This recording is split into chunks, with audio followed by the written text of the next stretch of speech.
മലയാളത്തിലെ എക്കാലത്തെയും ഇഷ്ട ചലച്ചിത്ര നടനായിരുന്ന ഈയിടെ അന്തരിച്ച നമ്മുടെ ഇന്നസെൻറ്റിൻ്റെ ക്യാൻസർ വാർഡിലെ ചിരി എന്ന പുസ്തകത്തെക്കുറിച്ചാണ് ഇന്ന് സംസാരിക്കുന്നത്. ഇത് 22ാമത് പതിപ്പാണ്. 80,000-ഓളം പുസ്തകങ്ങൾ ചിലവായി എന്നാണ് കണക്ക് പറയുന്നത്. 2014 ഇറങ്ങിയ ഇതിൻ്റെ ആദ്യ പതിപ്പ് മുതൽക്ക് മരുന്നിനു പകരം ഉപയോഗിക്കപ്പെടുന്ന ഒരു പുസ്തകമാണ്, ഒരു സാന്ത്വനമാണ് ക്യാൻസർ വാർഡിലെ ചിരി.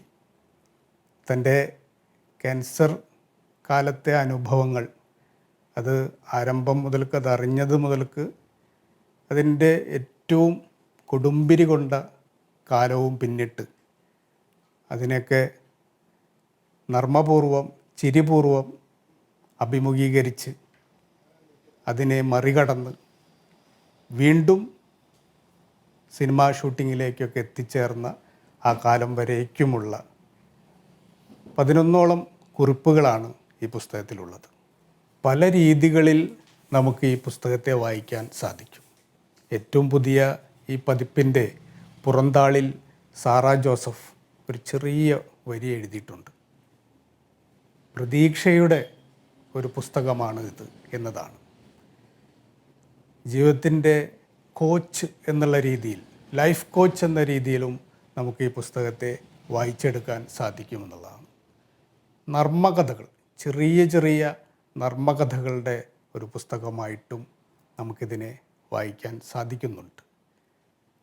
അതിലുപരി സാഹിത്യത്തിൻ്റെ ചെറിയ പതിപ്പുകളുടെ ഒരു സമാഹാരമായിട്ട് നമ്മുടെ നിത്യജീവിത അനുഭവങ്ങളെ എങ്ങനെ കുഞ്ഞു കുഞ്ഞു കുറിപ്പുകളാക്കി മാറ്റാം, അതെങ്ങനെ ഒരു ഔഷധമായി മാറുന്നു എന്നതിൻ്റെയൊക്കെ കൂടി തെളിവാണ് ഈ പുസ്തകം. ക്യാൻസർ വാർഡിലെ ചിരി എന്ന ഈ പുസ്തകം ഒരു സിനിമാ ചരിത്ര പുസ്തകവും കൂടിയായിട്ട് വായിക്കാൻ സാധിക്കും.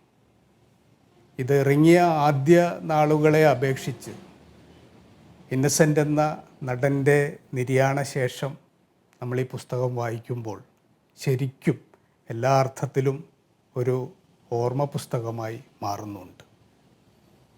എങ്ങനെയാണ് ഒരു മനുഷ്യൻ തൻ്റെ ജീവിത പരിസരങ്ങളിൽ നിന്ന് കഥകളെയും കാലങ്ങളെയും വായിച്ചെടുക്കുന്നതെന്നത് വളരെ ഭംഗിയായി, എന്നാൽ വളരെ ലാഘവത്വത്തോടു കൂടി അവതരിപ്പിക്കുന്ന ഒരു പുസ്തകം കൂടിയാണ് ക്യാൻസർ വാർഡിലെ ചിരി. എനിക്കിത് വായിച്ചപ്പോൾ ഓർമ്മയുടെ, സ്മരണയുടെ, നന്ദിയുടെ വരികളായിട്ടാണ് കൂടുതൽ അനുഭവപ്പെട്ടത്. ഒരു മനുഷ്യൻ താണ്ടി വന്ന പാതകളുടെ അറ്റത്ത് നിൽക്കുമ്പോൾ എങ്ങനെയാണ് കഴിഞ്ഞ കാലത്തിൻ്റെ ഓർമ്മകൾ അവന് കൂട്ടായി ഒരു ബലമായി വരുന്നത് എന്നതിൻ്റെ തെളിവ് കൂടിയാണ് ക്യാൻസർ വാർഡിലെ ചിരി. മോഹൻലാലിൻ്റെ ഒരു കുറിപ്പ് ഈ പുസ്തകത്തിൻ്റെ അനുബന്ധമായി വരുന്നുണ്ട്. മോഹൻലാൽ അതിൽ ഓർമ്മപ്പെടുത്തുന്ന ഒരു കാര്യം, ഈ മനുഷ്യൻ കഴിഞ്ഞ മോശങ്ങളെയൊക്കെ ഓർക്കുവാൻ ശ്രമിക്കുന്നു എന്നതിൻ്റെ വ്യത്യാസമാണ്. നമ്മൾ അങ്ങനെയുള്ള ചീത്ത കാലങ്ങളെ, കെട്ട കാലങ്ങളെ ഓർക്കാതിരിക്കാനാണ് പലപ്പോഴും ശ്രമിക്കുന്നത്. ഇന്നസെൻ്റ് എന്ന ആ മഹാവ്യക്തി കഴിഞ്ഞ കാലങ്ങളെ, സങ്കടങ്ങളെ ഓർത്തുകൊണ്ടാണ്, വീണ്ടും വീണ്ടും ഓരോ ചെറിയ കാര്യങ്ങളെപ്പോലും ഓർത്തുകൊണ്ടാണ് ജീവിതത്തിനെ മറികടക്കാൻ ശ്രമിക്കുന്നത്. ഇന്നസെൻ്റ് എന്നാൽ ഇപ്പോൾ ക്യാൻസറിനുള്ള ഒരു മരുന്നിൻ്റെ പേരാണ് എന്നാണ് ഇന്നസെൻറ്റിനെ ക്യാൻസറിന് ചികിത്സിച്ച ഡോക്ടർ PV ഗംഗാധരൻ ഈ പുസ്തകത്തിൽ പറയുന്നത്. ഇന്നസെൻറ്റിന് ക്യാൻസർ ബാധിച്ച് അതിൻ്റെ ചികിത്സ പുരോഗമിക്കുന്ന കാലത്ത് ഇന്നസെൻറ്റിനോട് ചികിത്സ പോലെ ചെയ്യാവുന്ന, ഇന്നസെൻറ്റിന് സ്വയം ചെയ്യാവുന്ന ഒരു കാര്യമായിട്ടാണ് എഴുതി വയ്ക്കാൻ ആവശ്യപ്പെടുന്നത്. അപ്പോൾ എഴുതാനുള്ള വലിയ കഴിവില്ല എങ്കിലും ഒരുപാട് ഓർമ്മകളും അനുഭവങ്ങളും ഉള്ളതുകൊണ്ട് അതിനെ ചേർത്തുകൊണ്ട് കുറേ ചിന്തകളെ അവതരിപ്പിക്കാനാണ് പി വി ഗംഗാധരൻ ഡോക്ടർ ആവശ്യപ്പെടുന്നത്. ഇതിനായിട്ട് അദ്ദേഹത്തിനെ മാതൃഭൂമി ബുക്സിൻ്റെ ശ്രീകാന്ത് കോട്ടയ്ക്കൽ സഹായിക്കുകയാണ് പിന്നീട്. ശ്രീകാന്ത് കോട്ടയ്ക്കലാണ് ക്യാൻസർ വാർഡിലെ ചിരി എന്ന പുസ്തകം യഥാർത്ഥത്തിൽ എഴുതിയിട്ടുള്ളത്. എന്നിരുന്നാലും പി വി ഗംഗാധരൻ ഇതിൽ പറയുന്നുണ്ട്, ഇപ്പോൾ ക്യാൻസറിനുള്ള ഒരു മരുന്നിൻ്റെ കൂടി പേരാണ് ഇന്നസെൻ്റ് എന്നത്. ഈ പുസ്തകം സിനിമാ ലോകത്തിൻ്റെ ഒരു ചിത്രപുസ്തകവും കൂടിയായിട്ട് നമുക്ക് വായിക്കാൻ സാധിക്കും. എനിക്ക് തോന്നുന്നത് മധുരത്തിൽ മരുന്ന് വെച്ച് തരുന്നത് പോലെ മനുഷ്യർക്ക് ഏറ്റവും ഇഷ്ടമുള്ള പ്രിയമുള്ള ഇന്നത്തെ കലയായിട്ടുള്ള സിനിമാ ലോകത്തെ മനുഷ്യരുടെയൊക്കെ ചിത്രങ്ങൾക്കിടയിലൂടെ ചിത്രങ്ങൾ ചേർത്ത് വെച്ചുകൊണ്ടുള്ള ഒരു പുസ്തകമാണ്, ഒരു പുസ്തകമാണ് ഈ ക്യാൻസർ വാർഡിലെ ചിരി. ക്യാൻസർ വാർഡിലെ ചിരി എന്ന ഈ പുസ്തകം വായിക്കാൻ, അതിനെ കൂടുതൽ ആകർഷകമാക്കാൻ സഹായിക്കുന്നതും ഇതിലത്തെ ചിത്രശേഖരമാണ്. ഒരുപാട് മനുഷ്യരെ പരിചയപ്പെടാനുള്ള ഒരു പുസ്തകം കൂടിയാണിത്. സിനിമക്കാരെ മാത്രമല്ല, ഇന്നസെൻറ്റിൻ്റെ നാട്ടുകാരനും പ്രിയ സുഹൃത്തുമായിട്ടുള്ള ആൽഫ പെയിൻ ആൻഡ് പാലിയേറ്റീവ് കെയറിൻ്റെ വക്താവായിട്ടുള്ള നൂറുദ്ദീനെ ഇതിൽ നമ്മൾ പരിചയപ്പെടുന്നുണ്ട്. നൂറുദ്ദീൻ വഴിയാണ് alpha pain and palliative care എന്ന സംരംഭത്തിൻ്റെ പ്രചാരകനായിട്ട് ഇന്നസെൻ്റ് ആദ്യം ക്യാൻസർ എന്ന വാക്കിലേക്ക് കടന്നു വരുന്നത്. ഈ രോഗം താനുമായിട്ട് എന്താണ് ബന്ധം എന്ന് ആശ്ചര്യപ്പെട്ട് നിന്ന ഒരു കാലം ഇന്നസെൻറ്റിനുണ്ടായിരുന്നു എന്നതാണ് ഈ പുസ്തകത്തിൻ്റെ ആരംഭത്തിൽ പറയുന്നത്. താനും ക്യാൻസറും തമ്മിൽ എന്ത് ബന്ധം, എന്തിനാണ് നൂറുദ്ദീൻ തന്നെ ഈ ആൽഫ പെയിൻ ആൻഡ് പാലിയേറ്റീവ് കെയറിലേക്ക് ഇടപെടുത്തുന്നത് എന്നൊരു അത്ഭുതം അദ്ദേഹം കൂറിയിരുന്നു. പിന്നീടാണ് ഇത് ഇത്രയും വലിയ ഒരു യാത്രയുടെ ആരംഭമായിട്ട് ഇന്നസെൻ്റ് തിരിച്ചറിയുന്നത്. നൂറുദ്ദീനോടുള്ള കടപ്പാടും ഓർമ്മകളും പറഞ്ഞുകൊണ്ട് തന്നെയാണ് പുസ്തകത്തിൻ്റെ ആദ്യ താളുകൾ. ലേക്ക് ഷോർ ആശുപത്രിയിൽ ചികിത്സയിൽ നമ്മൾക്ക് പരിചിതനായിട്ടുള്ള ഡോക്ടർ പി വി ഗംഗാധരന് പുറമെ ഒരു ഡോക്ടർ ലിസിയെക്കുറിച്ച് ഇതിൽ പറയുന്നുണ്ട്. ഡോക്ടർ ലിസി അർബുദ ബാധിതയായിട്ടുള്ളൊരു വ്യക്തിയായിരുന്നു. അതാണതിൻ്റെ രസകരമായ വശം. അർബുദം ബാധിച്ചിട്ടും വളരെ പിന്തുണയോടുകൂടി മറ്റ് അർബുദ രോഗികൾക്ക് സഹായമായിട്ട് ഒരു വൈദ്യയായിട്ട് കൂടെയിരിക്കുന്ന ഡോക്ടർ ലിസിയുടെ കഥകളും നമുക്കിതിൽ പറഞ്ഞു തരുന്നുണ്ട്. ഇങ്ങനെ നിരവധി പേരുടെ ഒരു ചലച്ചിത്രം പോലെ രസകരമായി വായിക്കാവുന്ന ഒരു പുസ്തകമാണ് ക്യാൻസർ വാർഡിലെ ചിരി. ക്യാൻസർ എന്ന വാക്കിനെ ആദ്യം കേൾക്കുന്നതിൽ മുതൽക്ക് കീമോതെറാപ്പി,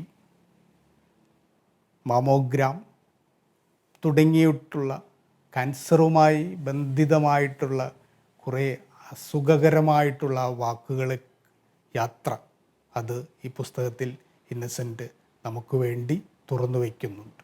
നർമ്മവും ചിരിയുമാണ് ജീവിതത്തിനും പ്രധാന ഔഷധമെന്നാണ് ഇന്നസെൻ്റ് പറയുന്നത്. നമുക്കൊക്കെ ക്യാൻസർ എന്ന വാക്ക് കേൾക്കുമ്പോൾ തന്നെ എല്ലാം അവസാനിച്ചു എന്ന് കണക്കാക്കുന്നവരാണ്. മാമോഗ്രാമിൻ്റെ റിസൾട്ട് വായിച്ച് തലകറങ്ങി വീണ് അല്ലെങ്കിൽ ഹൃദയസ്തംഭനം ഉണ്ടാകുന്ന ആളുകൾ പോലും നമ്മൾക്കിടയിലുണ്ട്. ആ ഒരു ഘട്ടത്തിൽ പോലും അതിനെ നർമ്മത്തിലൂടെയും ചിരിയിലൂടെയും മുന്നേറി അതിനെല്ലാം മറികടന്ന് എത്തുമ്പോൾ ഉണ്ടാകുന്ന നിരവധി ചെറിയ ചെറിയ അനുഭവങ്ങളിലൂടെയാണ് ഈ പുസ്തകം നമ്മളെ മുന്നോട്ട് കൊണ്ടുപോകുന്നത്.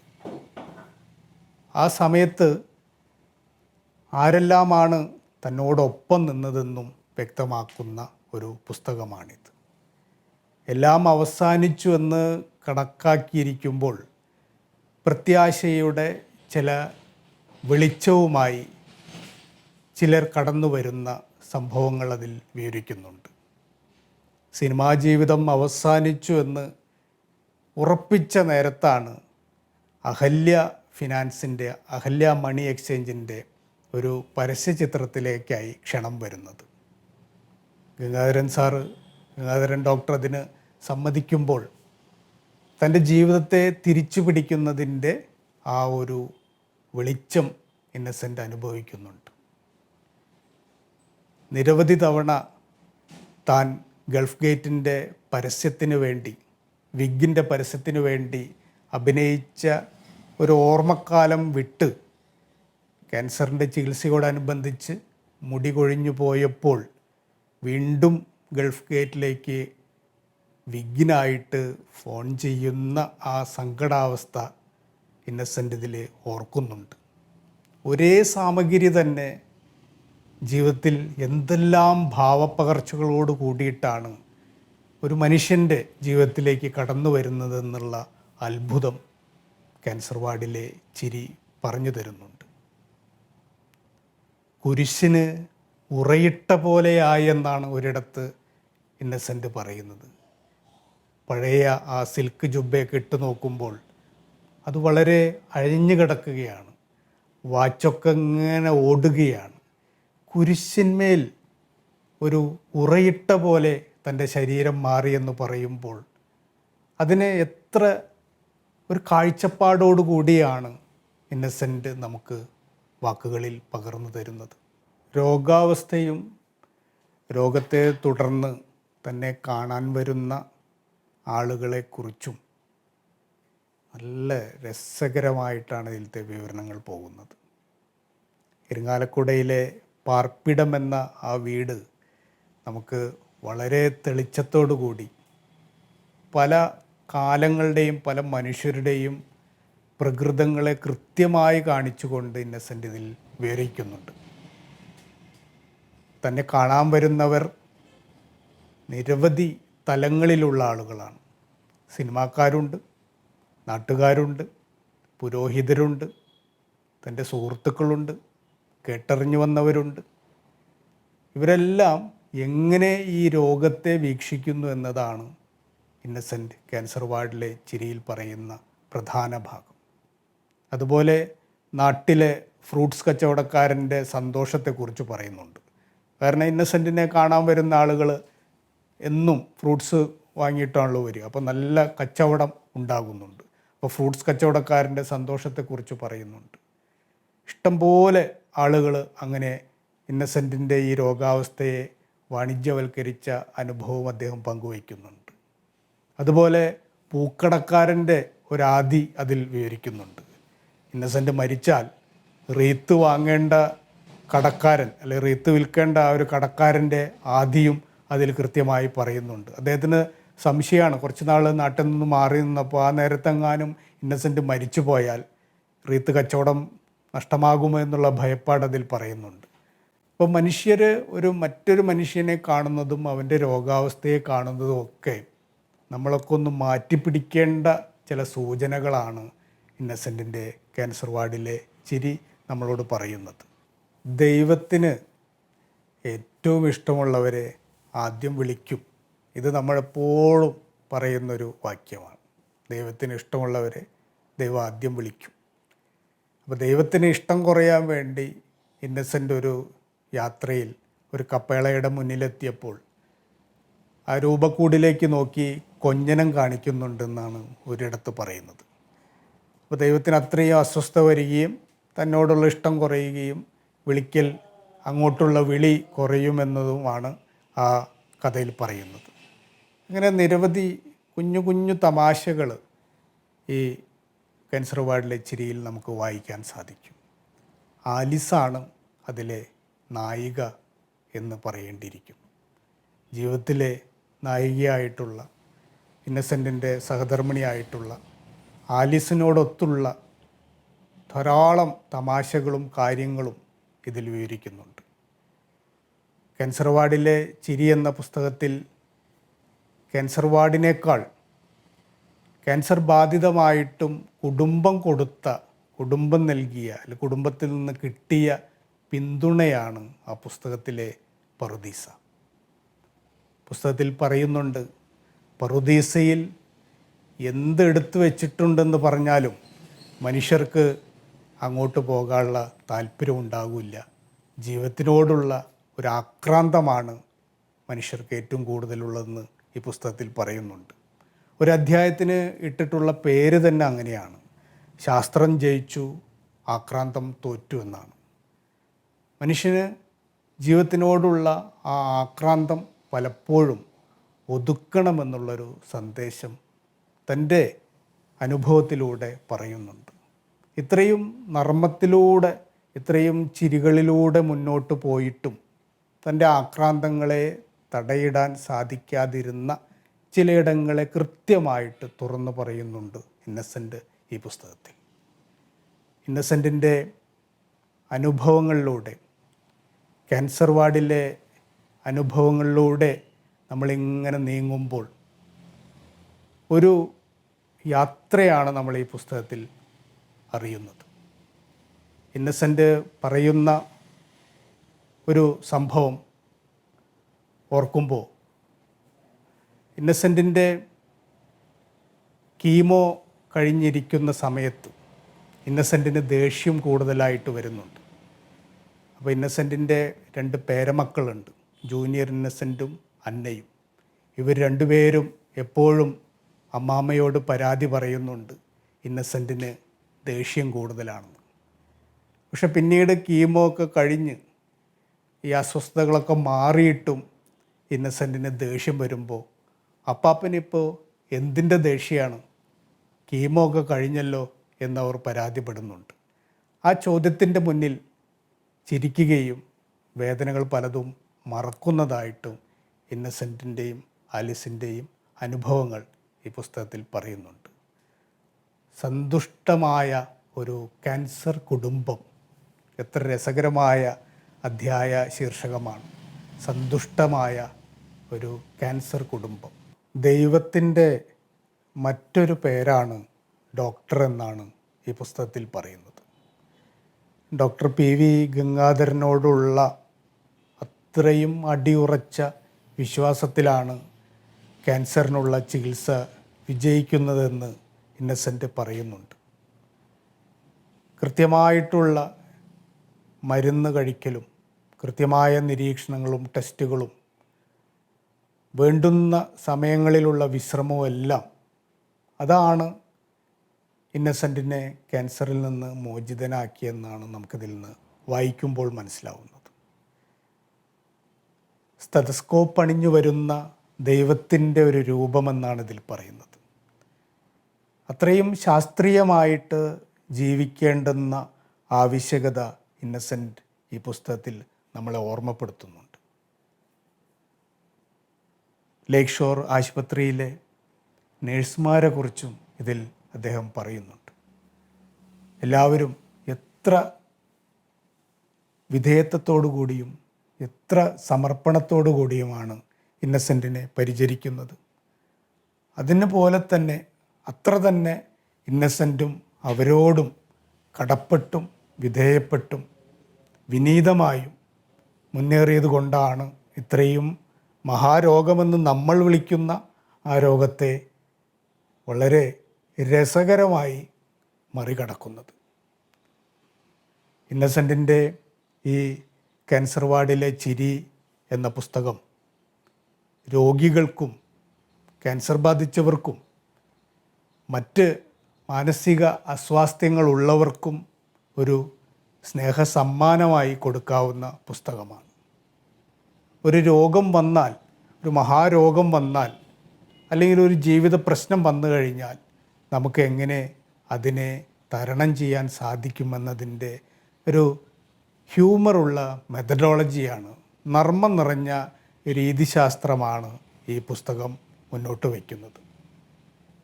ഇന്നസെൻറ്റിൻ്റെ മരണാനന്തരം നമ്മൾ പലപ്പോഴും യൂട്യൂബിലൊക്കെ തിരയുന്നത് അദ്ദേഹത്തിൻ്റെ ഇൻ്റർവ്യൂകളുണ്ട്. അതിലൊക്കെ പറഞ്ഞിട്ടുള്ള പല സംഭവങ്ങളും ഈ പുസ്തകത്തിൽ നമുക്ക് വായിക്കാൻ സാധിക്കും.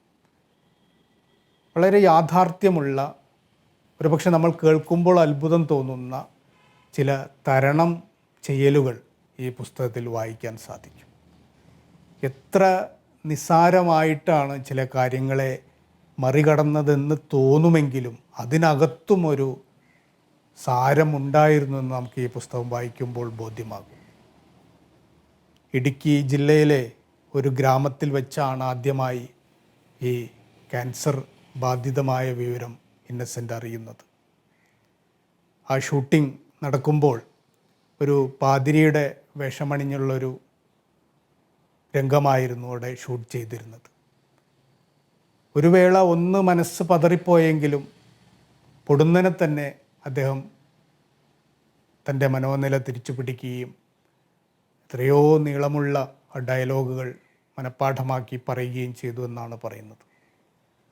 അതുപോലെ ഈ രോഗം മാറി തിരിച്ചു വരുമ്പോൾ ഒരു യാത്രയിൽ അങ്കമാലി ഒരു ഹോട്ടലിൽ കയറി ഭക്ഷണം കഴിക്കുന്ന നേരത്താണ് ആലിസിനും ഈ ക്യാൻസർ ബാധിച്ച ടെസ്റ്റ് വിവരം റിസൾട്ട് ഫോണിലൂടെ മകൻ സോണറ്റ് അറിയുന്നതും അതുമായി പൊരുത്തപ്പെടുന്ന ചില രംഗങ്ങളും ഇതിൽ വിവരിക്കുന്നത് വായിക്കുമ്പോൾ നമുക്ക് ഒരു ജീവിതത്തിൽ എങ്ങനെയാണ് പ്രതിസന്ധികളെ അഭിമുഖീകരിക്കേണ്ടതെന്നുള്ള തന്ത്രങ്ങൾ മനസ്സിലാക്കാൻ സാധിക്കും. ഒരുപക്ഷെ ഇന്നസെൻറ്റിൻ്റെ അത്രയൊന്നും നമുക്ക് സാധിച്ചില്ലെങ്കിലും ഈ പുസ്തകം വായിക്കുന്ന വഴി വലിയൊരു ജീവിത വെളിച്ചം ലഭ്യമാകുന്നുണ്ട്. രോഗം എന്ന യാഥാർത്ഥ്യം, ചികിത്സ എന്ന ഏക പ്രതിവിധി, മനസ്സ് കൈവിടരുത് എന്ന ഒരു തന്ത്രം, നർമ്മത്തെ ഇടയ്ക്കിടെ ജീവിതത്തിൽ ചാലിക്കണം, ഇതും കടന്നു പോകും എന്ന ഒരു ധൈര്യം. എത്ര വലിയ രോഗത്തെയും നമുക്ക് ശാസ്ത്രീയമായ ചികിത്സകളിലൂടെ മറികടക്കാൻ സാധിക്കുമെന്ന ധൈര്യം. ഇങ്ങനെ കുറേ സന്ദേശങ്ങളാണ് ഈ ചെറിയ പുസ്തകം തരുന്നത്. 2016 SCRTയുടെ ഡയറക്ടർ ഡോക്ടർ ഫാത്തിമയുടെ ഒരു കത്തുണ്ട്. 5ാം ക്ലാസ്സിലെ കുട്ടികൾക്ക് ക്യാൻസർ വാർഡിലെ ചിരി എന്ന ലേഖനം ഒരു പാഠ്യവസ്തുവാക്കിക്കൊണ്ടുള്ള കത്താണത്. ജീവിതത്തിനെ എങ്ങനെ അഭിമുഖീകരിക്കണമെന്നും പ്രതിസന്ധികളെ എങ്ങനെ കൈകാര്യം ചെയ്യണമെന്നും നമ്മുടെ മനോനിലയെ എങ്ങനെ കൃത്യതയോടുകൂടി കാത്തു സൂക്ഷിക്കണമെന്നും പുതിയ തലമുറയ്ക്ക് വലിയ പാഠം പകരുന്നതാണ് ക്യാൻസർ വാർഡിലെ ചിരി എന്ന ആ കുറിപ്പ്. ക്യാൻസർ വാർഡിലെ ചിരി എന്ന ഈ പുസ്തകം എല്ലാവരും വായിക്കേണ്ട ഒരു പുസ്തകമാണ്. മനോനില അസ്വസ്ഥമായിരിക്കുന്ന ആർക്കും ഒരു സ്നേഹസമ്മാനമായി നൽകേണ്ട പുസ്തകമാണ്.